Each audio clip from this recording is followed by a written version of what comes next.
Saudara, Pelan Strategi AEC dimuktamad dan Kawalan Keselamatan Pantai di Sabah dipertingkat. Itu antara tumpuan Dewan Negara hari ini. Perincian lanjut kita bersama Syamimi Saripan di lobi Parlimen.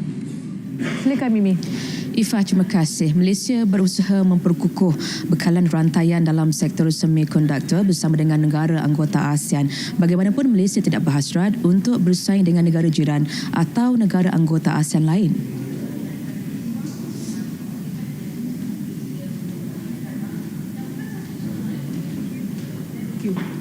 Tambahnya, Malaysia, Vietnam dan Singapura merupakan negara ASEAN yang memainkan peranan penting dalam sektor berkenaan, juga perlu bekerjasama dalam menghadapi cabaran global.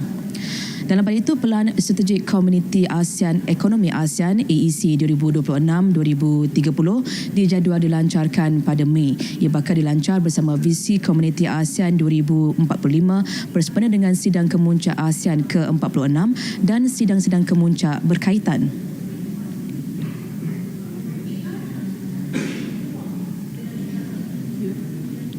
Ketika ini, pelan itu sedang dimuktamarkan Komuniti ASEAN merangkumi elemen matlamat, objektif serta langkah strategik yang digubal daripada dokumen hala tuju berkenaan.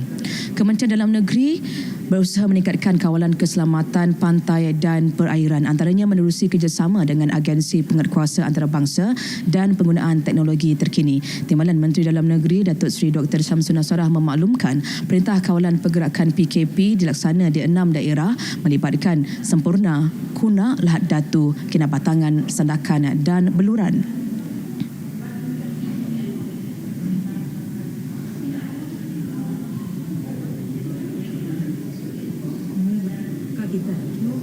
Jalinan hubungan antarabangsa diperkukuh dengan perkongsian maklumat risikan bersama agensi penguatkuasa antarabangsa melibatkan Filipina dan Indonesia.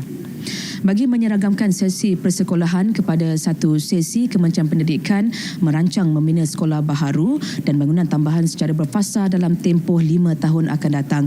Ia dijangka meningkatkan permohonan projek berkaitan dalam rancangan Malaysia 5 tahun RMLT.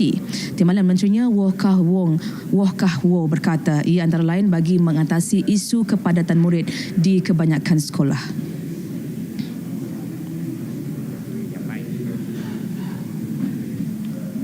Sepanjang API 1 sehingga API 5 IMK ke-12, sebanyak 103 projek pembinaan sekolah baharu telah pun diluluskan dengan tumpuan kepada kawasan kepadatan tinggi.